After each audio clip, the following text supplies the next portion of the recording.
Hello students, welcome to my channel VKARS, the Temple of Education.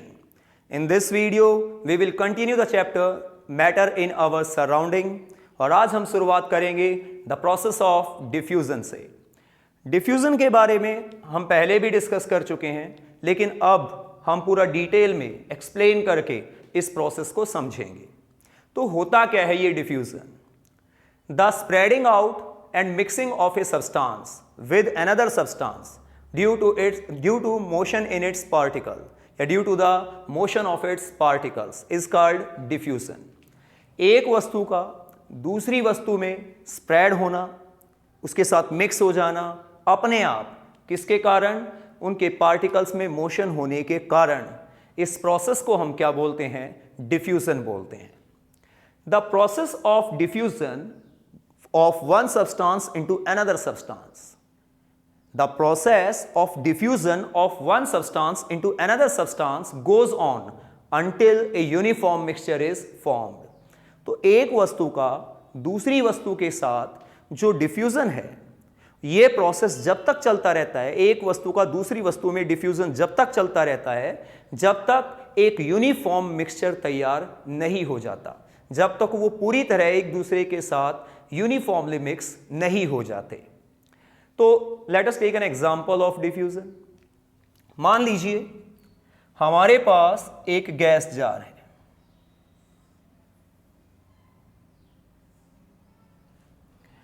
तो मान लीजिए ये हमारे पास एक गैस जार है, ऊपर भी एक गैस जार है और नीचे भी ये एक गैस जार है। तो ये दो गैस जार हैं। इस गैस जार में हमने रखा हुआ है ब्रोमीन वेपर।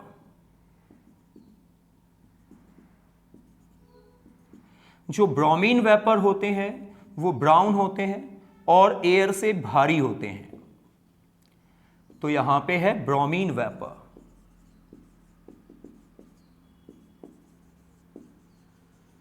और ये होते हैं red brown in colour, red brown in colour.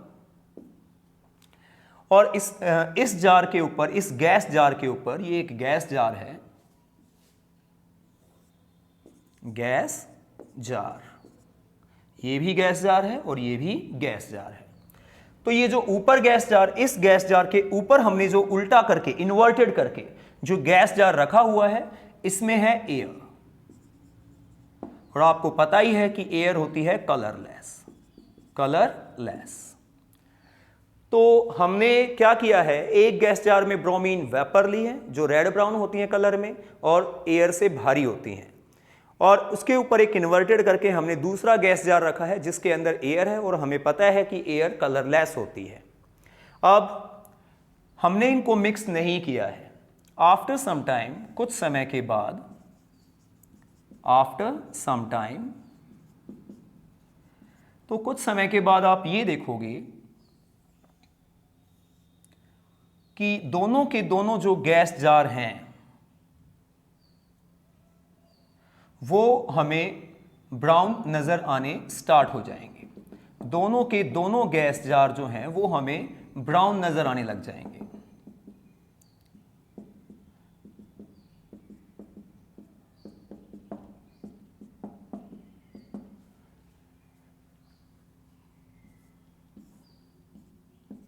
Both gas jar appear brown, red brown। तो दोनों के दोनों जो गैस जार हैं वो अब हमें रेड ब्राउन नजर आ रहे हैं। ऐसा कैसे हो सकता है? देखिए, जो गैस, यहाँ पे दो गैस हैं, एक तो ब्रोमीन वेपर और दूसरा एयर, दोनों ही पार्टिकल से बने हुए हैं और दोनों के ही पार्टिकल में मोशन होता है। तो यहाँ पे क्या हुआ है, उस मोशन के कारण जो गैस के पार्टिकल्स हैं यानी एयर के पार्टिकल्स हैं और जो वेपर के पार्टिकल्स हैं ब्रोमीन वेपर के, तो ब्रोमीन वेपर के पार्टिकल्स और एयर के पार्टिकल्स अपने मोशन के कारण एक दूसरे में स्प्रेड हो गए हैं, एक दूसरे के साथ मिक्स हो गए हैं, जिसके कारण हमें दोनों ही गैस जार ब्राउन नजर आ रहे हैं। तो यहाँ पे जो प्रोसेस हुआ है वो डिफ्यूजन का प्रोसेस हुआ है। तो यहाँ पे एक वस्तु दूसरी वस्तु में स्प्रेड हुई है। ठीक है, एक उसके साथ मिक्स हुई है सिर्फ उसके पार्टिकल में मोशन के कारण, तो इसी प्रोसेस को हम क्या बोलते हैं, डिफ्यूजन बोलते हैं। तो आपको समझ में आ गया होगा कि डिफ्यूजन का क्या मतलब होता है। यहाँ पे जो ब्रोमीन वेपर्स हैं वो हवा से भारी हैं, ग्रेविटी के विरुद्ध, ग्रेविटी के अगेंस्ट वो ऊपर उठे हैं और हवा के पार्टिकल के साथ मिक्स हुए हैं। इसका मतलब ब्रोमीन वेपर के पार्टिकल्स में भी क्या था, मोशन था। तो जब जो ये प्रॉपर्टी है डिफ्यूजन की, द प्रॉपर्टी ऑफ डिफ्यूजन या the diffusion is the property of matter. Diffusion is the property of matter which is based on the particles, on the motion of the particles of matter. Or we can say diffusion is the property of matter which is based on the motion of its particles. तो diffusion matter की वो property होती है जो base होती है किसके ऊपर, वो based होती है matter के particle के motion के ऊपर। matter के particle में motion जितना ज़्यादा होगा वहाँ पे diffusion उतना fast होगा, और मैटर के पार्टिकल में मोशन जितना कम होगा वहाँ पे डिफ्यूजन उतना स्लो होगा। तो जो गैसेस होती हैं उनमें सबसे फास्ट डिफ्यूजन होता है। क्यों होता है गैसेस में सबसे फास्ट? क्योंकि गैसेस के पार्टिकल्स के पास सबसे ज़्यादा मोशन होता है, इसलिए गैसेस में सबसे फास्ट क्या होता है, डिफ्यूजन होता है। The diffusion is fastest in gases और the diffusion is moderate in liquids. क्योंकि लिक्विड के पार्टिकल्स के पास जो मोशन है वो गैस से कम और सॉलिड से ज़्यादा है, तो मॉडरेट मोशन है, तो यहाँ पे जो डिफ्यूजन का प्रोसेस है वो भी मॉडरेटली होता है। और the diffusion is slowest in solids. जो डिफ्यूजन का प्रोसेस होता है वो सबसे स्लो होता है सॉलिड्स में, बहुत ही स्लो रेट से चलता है डिफ्यूजन का प्रोसेस सॉलिड में, क्योंकि सॉलिड के पार्टिकल्स के पास सबसे कम क्या होता है, मोशन होता है। तो on increasing the temperature of diffusing substance, the rate of diffusion can be increases. Yeah, the rate of diffusion increases on increasing the temperature of diffusing substance. जो substance आपस में diffuse हो रहे हैं, जो अपने एक दूसरे में फैल रहे हैं, जो एक दूसरे के साथ मिक्स हो रहे हैं, अगर हम उनको एनर्जी दे दें, उनका टेम्परेचर बढ़ा दें, तो वो जो डिफ्यूजन का प्रोसेस है वो फास्टली हो जाएगा। यहाँ पे रेट ऑफ डिफ्यूजन इंक्रीज हो जाएगा। क्यों हो जाएगा? क्योंकि जैसे ही हम एनर्जी देते हैं, जैसे ही हम टेम्परेचर देंगे, तो जो पार्टिकल्स हैं मैटर के, यहाँ उन जो सब्सटेंस खुद डिफ्यूज हो रहे हैं आपस में, उनके जो पार्टिकल्स हैं उनके पास एनर्जी बढ़ जाएगी। एनर्जी बढ़ जाएगी तो काइनेटिक एनर्जी बढ़ जाएगी, और काइनेटिक एनर्जी बढ़ गई यानी मोशन बढ़ गया, तो बहुत फास्टली जो डिफ्यूजन का प्रोसेस है वो हो जाएगा। तो डिफ्यूजन का जो प्रोसेस है उससे हमें ये भी पता लगता है कि जो मैटर के पार्टिकल्स होते हैं वो कॉन्स्टेंटली मूव करते हैं। अगर मैटर के पार्टिकल में मोशन ना होता तो डिफ्यूजन का प्रोसेस भी ना होता। इसलिए डिफ्यूजन के प्रोसेस को स्टडी करने से हमें ये भी पता लगता है कि जो मैटर के पार्टिकल्स होते हैं वो कॉन्स्टेंटली मूव करते हैं। अब हम डिफ्यूजन पढ़ेंगे एक एक करके, पहले गैसेस में, देन फिर लिक्विड्स में और फिर सॉलिड्स में। शुरुआत करते हैं डिफ्यूजन इन गैसेस से। जो गैसेस हैं उनमें डिफ्यूजन बहुत ही फास्ट होता है, और गैसेस में डिफ्यूजन बहुत ही फास्ट क्यों होता है? क्योंकि गैसेस के पार्टिकल्स के पास हाई काइनेटिक एनर्जी है, लार्ज काइनेटिक एनर्जी है, यानी कि गैसेस के पार्टिकल्स के पास मोशन बहुत ज़्यादा होता है, और मोशन ज़्यादा होने के कारण वो बहुत फास्टली जो है ना डिफ्यूज़ होती हैं, एक दूसरे के साथ इंटरमिक्स होती हैं, स्प्रेड होती हैं एक दूसरे में। इसलिए जो गैसेस हैं उनमें बहुत फास्टली क्या होता है, डिफ्यूजन का प्रोसेस। जो हल्की गैसेस होती हैं उनमें डिफ्यूजन ज़्यादा तेज़ी से होता है as compare to heavy gases.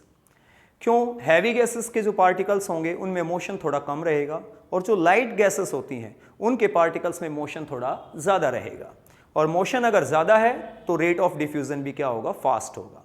इसलिए जो लाइट गैसेस होती हैं उनमें डिफ्यूजन तेज़ी से होता है। अब हम कुछ एग्जाम्पल समझेंगे डिफ्यूजन इन गैसेस से रिलेटेड। सबसे पहला एग्जाम्पल है, अगर खाना पकाया जा रहा है तो जिस समय खाना पकाया जा रहा है तो खाने की जो स्मेल है वो काफ़ी दूर से हमारे पास पहुंच जाती है। ऐसा क्यों होता है?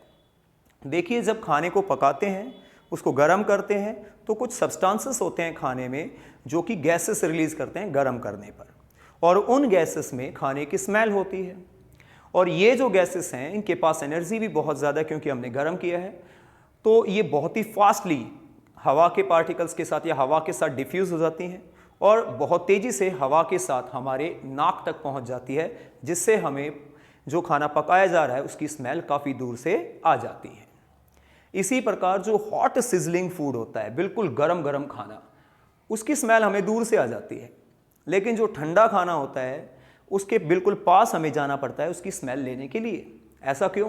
क्योंकि जो खाना बिल्कुल हॉट है, हॉट सिजलिंग है, उसमें क्या होगा कि पार्टिकल्स के पास एनर्जी बहुत ज़्यादा होगी और वो पार्टिकल्स के पास मोशन भी बहुत ज़्यादा होगा और वो बहुत फास्टली जो है हवा के साथ डिफ्यूज़ होंगे और दूर से ही हवा के साथ वो दूर तक पहुंच जाएंगे और दूर से ही हमें उस खाने की स्मेल आ जाएगी। लेकिन जो ठंडा खाना है उसके पार्टिकल्स के पास एनर्जी बहुत कम है, एनर्जी कम है यानी काइनेटिक एनर्जी कम है। काइनेटिक एनर्जी कम है तो वो तेज़ी से हवा के साथ डिफ्यूज़ नहीं हो पाएंगे और दूर से उनकी स्मेल हमें नहीं आएगी। देखिए एक और एग्जाम्पल है जो फ्रैग्रेंस होती है एक बर्निंग इंसेंस स्टिक की। तो एक बर्निंग इंसेंस स्टिक यानी कि एक अगरबत्ती अगर हम रूम में जलाते हैं कहीं पे तो उसकी जो स्मेल है वो पूरे कमरे में, पूरे रूम में फैल जाती है। ऐसा क्यों होता है? क्योंकि जब हम एक इंसेंस स्टिक को यानी अगरबत्ती को जलाते हैं तो जो बर्निंग इंसेंस स्टिक होती है वो कुछ गैसेस रिलीज करती है। उन गैसेस में उस अगरबत्ती की स्मेल होती है और ये गैसेस हवा के साथ बहुत फास्टली डिफ्यूज़ होती हैं, उसके साथ मिक्स होती हैं और हवा के साथ तेज़ी से पूरे कमरे में फैल जाती हैं। इससे जो है ना एक बर्निंग इंसेंस स्टिक की जो स्मेल है वो पूरे कमरे में स्प्रेड हो जाती है। अब एक और एग्जांपल से हम समझेंगे। देखिए जो स्मेल है परफ्यूम की वो बहुत तेज़ी से हम चारों तरफ कमरे में फैल जाती है। ऐसा क्यों होता है? कि जो परफ्यूम्स होते हैं, परफ्यूम के पार्टिकल्स के पास काइनेटिक एनर्जी बहुत ज़्यादा होती है, मोशन बहुत ज़्यादा होता है। तो परफ्यूम के जो पार्टिकल्स है, क्योंकि परफ्यूम गैसेस रूप में होता है तो गैसेस रूप में परफ्यूम है, वॉलेटाइल है, तो उसके पार्टिकल्स के पास एनर्जी बहुत ज़्यादा होती है और वो बहुत तेज़ी से हवा के साथ क्या होता है, डिफ्यूज़ होता है और हवा के साथ डिफ्यूज़ होकर तेज़ी से हवा के साथ वो फैल जाता है। इसलिए जो परफ्यूम की स्मेल है, अगर किसी ने भी परफ्यूम लगा रखा है तो उसके आसपास के जो व्यक्ति हैं उनको भी जो परफ्यूम की स्मेल है वो आएगी। तो ये था डिफ्यूज़न इन गैसेस। अब हम पढ़ेंगे डिफ्यूज़न इन लिक्विड्स। जो लिक्विड्स में डिफ्यूज़न का प्रोसेस होता है वो एज कंपेयर टू गैसेस थोड़ा स्लो होता है, क्योंकि लिक्विड के पार्टिकल्स के पास जो काइनेटिक एनर्जी है, जो मोशन है, वो एज कंपेयर टू गैसेस बहुत कम होता है। यानी गैसेस के पार्टिकल्स के पास काइनेटिक एनर्जी बहुत ज़्यादा होती है, पर लिक्विड के पार्टिकल्स के पास kinetic energy as compare to gases के पार्टिकल बहुत ही कम होती है। और कुछ एग्जाम्पल से हम इस बात को समझेंगे।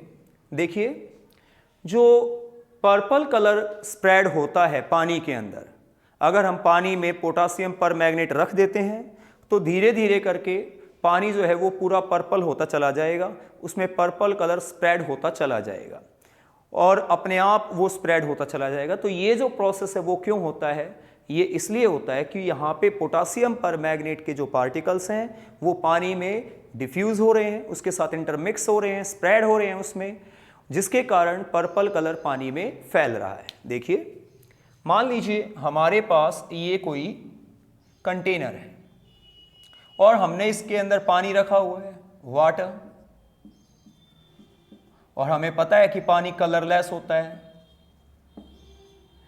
अब हमने यहां पे कुछ पोटासियम परमैंगनेट के क्रिस्टल्स रख दिए, पोटासियम परमैंगनेट क्रिस्टल्स,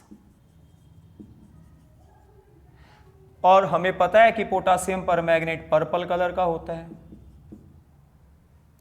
तो क्या होगा, हमने जो है पोटासियम परमैंगनेट के जो क्रिस्टल्स हैं वो पानी में डिसॉल्व नहीं करे हैं, हमने बस रख दिए हैं पानी में। कुछ समय के बाद पूरा का पूरा पानी पर्पल हो जाएगा। जो ये पर्पल कलर है वो धीरे धीरे करके पानी में स्प्रेड होना क्या हो जाएगा, स्टार्ट हो जाएगा। तो ये पानी में पर्पल कलर स्प्रेड हो रहा है, purple colour spread, spreading in water. और ये ऐसा क्यों हो रहा है? ये डिफ्यूजन के कारण हो रहा है। जो पानी के फास्ट मूविंग पार्टिकल्स हैं वो जाके टकरा रहे हैं पोटासियम परमैंगनेट के क्रिस्टल से, जिससे पोटासियम परमैंगनेट के जो पार्टिकल्स हैं वो निकल के पानी में स्प्रेड हो रहे हैं, उसके साथ डिफ्यूज हो रहे हैं, जिससे पानी में ये पर्पल कलर फैल रहा है। और कुछ समय के बाद क्या होगा कि ये पूरा का पूरा पानी ही पर्पल कलर का हो जाएगा। उसी प्रकार अगर हम यहाँ पे पोटासियम परमैंगनेट के क्रिस्टल ना रख के कॉपर सल्फेट के क्रिस्टल रखते, क्योंकि हमें पता है कि कॉपर सल्फेट जो क्रिस्टल्स होते हैं वो ब्लू कलर के होते हैं, तो अगर हम यहाँ पे कॉपर सल्फेट क्रिस्टल रखते तो बिल्कुल इसी तरीके से जो ब्लू कलर है वो पानी में स्प्रेड होना क्या हो जाता है स्टार्ट, क्योंकि फास्ट मूविंग जो पानी के पार्टिकल्स हैं वो कॉपर सल्फेट के क्रिस्टल से टकराएंगे, जिससे कॉपर सल्फेट के पार्टिकल्स निकल के पानी में फैलना स्टार्ट हो जाएंगे और कुछ समय बाद पूरे पानी के साथ वो डिफ्यूज हो जाएंगे और पूरा का पूरा पानी हमें नीला नजर आने लग जाएगा। तो इस प्रकार यहाँ पे लिक्विड्स में डिफ्यूजन होता है। देखिए, जो गैसेस होती हैं जैसे कि कार्बन डाइऑक्साइड और ऑक्सीजन जो जीवन के लिए बहुत ज़रूरी हैं, पानी में रहने वाले पौधों और पानी में रहने वाले जो जानवर हैं यानी एक्वेटिक प्लांट्स एंड एनिमल, उनके लिए ये बहुत ज़रूरी है, उनके सर्वाइवल के लिए बहुत ज़रूरी है। तो ये जो गैसेस होती हैं हवा में मौजूद होती हैं। अब ये गैसेस पानी के साथ डिफ्यूज़ होती हैं और पानी के साथ डिफ्यूज़ होकर उसमें डिज़ोल्व होती हैं, जिससे पानी में रहने वाले एनिमल्स और प्लांट्स को ये अवेलेबल हो पाती हैं, जिससे वो सर्वाइव कर पाते हैं। तो यहाँ पे लिक्विड के अंदर गैसेस का क्या होता है, डिफ्यूजन होता है। तो अब हम डिस्कस करेंगे डिफ्यूजन इन सॉलिड्स। देखिए, डिफ्यूजन जो होता है सॉलिड्स के अंदर वो बहुत ही स्लो होता है, बहुत ज़्यादा स्लो। रीज़न, क्योंकि सॉलिड के जो पार्टिकल्स होते हैं उनके पास काइनेटिक एनर्जी बहुत ही ज़्यादा कम होती है, very low kinetic energy, very less kinetic energy, यानी मोशन बहुत कम होता है सॉलिड के पार्टिकल्स के पास। जब मोशन ही बहुत कम होता है तो सॉलिड के पार्टिकल्स जल्दी से डिफ्यूज़ नहीं हो पाएंगे, क्योंकि सॉलिड के पार्टिकल्स सिर्फ अपनी जगह पे वाइब्रेट करते हैं, वो अपनी फिक्स पोजीशन को छोड़ के इधर से उधर मूव नहीं करते। इसलिए सॉलिड्स में जो डिफ्यूज़न का प्रोसेस है वो बहुत ही स्लो रेट से होता है। मान लीजिए आप एक मेटल के ब्लॉक को किसी दूसरे मेटल के ब्लॉक के साथ टच करके उनको टाइटली बाइंड कर देते हैं, उनको बांध देते हैं और रख देते हैं। तो अगर आप उसको 1 या 2 महीने बाद वापस खोलते हैं तो आपको दिख जाएगा वहाँ पे कि वो दोनों एक दूसरे के साथ क्लिंग हो गए हैं, चिपक गए हैं, या फिर उनमें कुछ फोर्स क्रिएट हो गया है। तो आपको उनको अलग करने के लिए थोड़ा फोर्स लगाना पड़ेगा, क्योंकि उनके सरफेस के जो पार्टिकल्स हैं वो वाइब्रेट होते हुए एक दूसरे के साथ क्या हो गए हैं, डिफ्यूज़ हो गए हैं। लेकिन वाइब्रेशन बहुत स्लो थी, मोशन बहुत कम था, इसलिए महीनों लग गए उनको आपस में डिफ्यूज़ होने के लिए। तो सॉलिड्स में जो डिफ्यूज़न का प्रोसेस है वो बहुत ही स्लो होता है। तो इसी के साथ डिफ्यूज़न का जो प्रोसेस है वो ख़त्म होता है। आई होप आपको डिफ्यूज़न का प्रोसेस अच्छे से समझ में आ गया होगा। अब हम डिस्कस करेंगे the common unit of temperature and SI unit of temperature. Temperature की जो कॉमन यूनिट है वो और जो स्टैंडर्ड यूनिट है वो हम अब पढ़ने जा रहे हैं। देखिए, सबसे पहले तो आपको ये पता होना चाहिए व्हाट इज टेम्परेचर। टेम्परेचर का मतलब होता है द डिग्री ऑफ कोल्डनेस और हॉटनेस। कोई भी चीज़ कितनी ठंडी है या गर्म है ये उसका क्या कहलाता है, टेम्परेचर कहलाता है। तो टेम्परेचर को नापने के लिए हम अपनी रोज़मर्रा की ज़िंदगी में सेल्सियस का इस्तेमाल करते हैं, या सेल्सियस स्केल ऑफ टेम्परेचर का क्या करते हैं, इस्तेमाल। इसलिए जो common unit of measuring the temperature है वो क्या है, सेल्सियस है, जिसको हम डिग्री सेल्सियस बोलते हैं। देखिए, the common unit of measuring temperature is degree Celsius. तो टेम्परेचर को नापने की जो कॉमन यूनिट है वो डिग्री सेल्सियस है, जिसको हम शॉर्ट में डिग्री सेल्सियस लिखते हैं, इस सिंबल से रिप्रेजेंट करते हैं। और इसको हम क्या पढ़ेंगे, डिग्री सेल्सियस। जो पानी का बॉइलिंग पॉइंट होता है वो डिग्री सेल्सियस यानी सेल्सियस स्केल में 100 डिग्री सेल्सियस होता है, और जो आइस का मेल्टिंग पॉइंट होता है वो सेल्सियस स्केल में 0 डिग्री सेल्सियस होता है। तो ये जो सेल्सियस है वो टेम्परेचर को नापने की एक कॉमन यूनिट है। अब हम बात करेंगे SI unit of measuring the temperature. Temperature को नापने की एसआई यूनिट। तो टेम्परेचर को नापने की जो SI यूनिट है वो है kelvin. The SI unit of measuring temperature is kelvin, और केल्विन को हम सिंबल K से रिप्रेजेंट करते हैं, और केल्विन के साथ या केल्विन स्केल जो है टेम्परेचर को नापने का, उसके साथ डिग्री शब्द या डिग्री का सिंबल इस्तेमाल नहीं होता। अगर हम देखें तो जो मेल्टिंग पॉइंट है आइस का वो केल्विन स्केल में 273 केल्विन होता है, और जो बॉइलिंग पॉइंट है वाटर का वो केल्विन स्केल में 373 केल्विन होता है। यहां पे आपको बताया गया है कि क्या रिलेशन है सेल्सियस स्केल में और केल्विन स्केल में।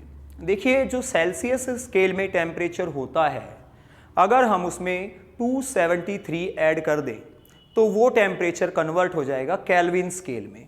तो इसलिए जो रिलेशन है केल्विन स्केल में और सेल्सियस स्केल में वो ये है कि टेम्परेचर इन केल्विन स्केल या temperature on Kelvin scale is equal to temperature on Celsius scale plus 273। देखिए, temperature on Kelvin scale equal होता है temperature on Celsius scale plus 273। आप लोगों को यहां से 2 नंबर का एक क्वेश्चन एग्जाम में आता है जिसमें आपसे पूछा जाता है कि जो टेम्परेचर आपको डिग्री सेल्सियस में दिया हुआ है उसको केल्विन में कन्वर्ट कीजिए, या जो केल्विन में दिया हुआ है उसको डिग्री सेल्सियस में कन्वर्ट कीजिए। तो अब हम एग्जाम्पल समझेंगे जो एग्जाम में आते हैं, ये आप लोगों को अच्छे से समझ लेने हैं और बहुत ईजी भी है। देखिए,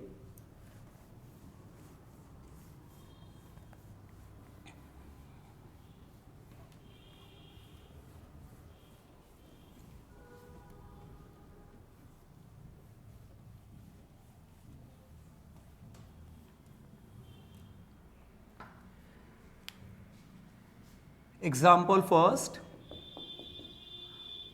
convert the temperature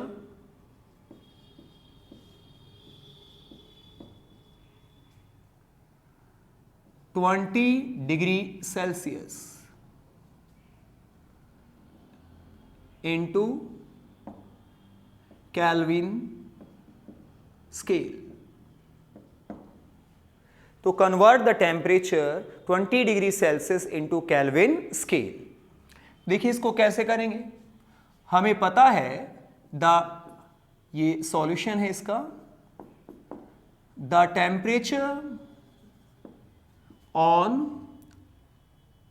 kelvin scale equal होता है temperature on Celsius scale plus 273। अभी अभी हमने ये रिलेशन पढ़ा है। देखिए, सेल्सियस में जो टेम्परेचर हमें दिया हुआ है वो 20 है, और अगर हम उसमें 273 ऐड कर देंगे तो ये हो जाएगा 293, और अब ये किस में आ गया, केल्विन में। तो टेम्परेचर जो केल्विन स्केल में है वो कितना है, 293 केल्विन। एक और एग्जांपल से हम इसको समझेंगे। Example second, convert the temperature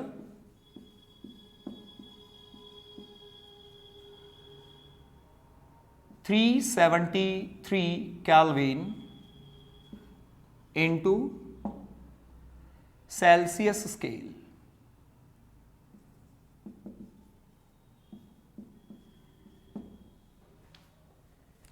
तो यहां पे आपको 373 केल्विन टेम्परेचर दिया हुआ है और आपको उसे सेल्सियस स्केल में कन्वर्ट करना है। तो देखिए, हमें पता है सॉल्यूशन है ये इसका, the temperature on Kelvin scale is equal to temperature on Celsius scale plus 273। तो ये हमें दिया हुआ है 373, और temperature on Celsius scale plus 273। अब जो 273 है वो इधर आके क्या हो जाएगा माइनस, तो हम इसे लिखेंगे temperature on Celsius scale is equal to, तो 273 इधर आके क्या हो जाएगा माइनस 373 माइनस 273 यानी कि 100 डिग्री सेल्सियस। तो सेल्सियस स्केल में टेम्परेचर कितना है 100 डिग्री सेल्सियस। तो इस प्रकार से इनमें से कोई भी एक तरह से आपको एग्जाम में क्वेश्चन पूछ लिया जाएगा और ये आपको 2 मार्क्स दिलाएगा और ये डेफिनेटली एग्जाम में आता ही आता है, हर बार आता है। तो आपको इसको अच्छे से प्रैक्टिस कर लेना है।